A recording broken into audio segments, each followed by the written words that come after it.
আসসালামু আলাইকুম। সো আজকের এই ভিডিওটাতে আমি কথা বলবো যে ইংরেজি শেখার জন্য কতদিন সময় লাগবে বা কিভাবে আমরা শুরু করতে পারি এই বিষয়টা নিয়ে আজকে তোমাদের সাথে কথা বলবো ইনশাআল্লাহ। দেখো, যে কোনো জিনিস কষ্ট না করলে কিন্তু হয় না, কষ্টের সাথে স্বস্তি আছে।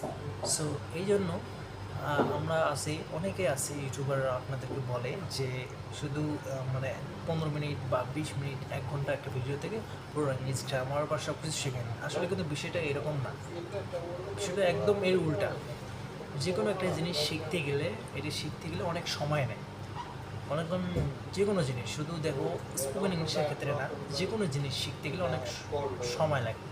সো তোমরা যদি স্পোকেন ইংলিশের ক্ষেত্রে তোমরা যদি 5 মাস, শুধু 5 মাস যদি প্র্যাকটিস করতে পারে, এরপরে এই ইংলিশটা তোমাদেরকে এমন বানাবে, স্পোকেন ইংলিশ যেটা প্র্যাকটিস করবেন, প্র্যাকটিসটা তোমাদেরকে এমন বানাবে, তখন এই প্র্যাকটিসটা তোমাদেরকে ওকে প্র্যাকটিস করতে বলবে সবসময়, মানে ওকে আর ছাড়তে পারবেন না।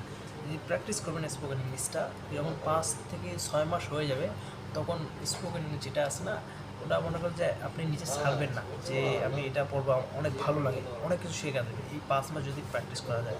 সো আমি তোমাদেরকে বলবো যে প্রত্যেক সপ্তাহে তোমরা মিনিমাম, যদি মিনিমাম হয় 10 ঘন্টা সময় দেবে।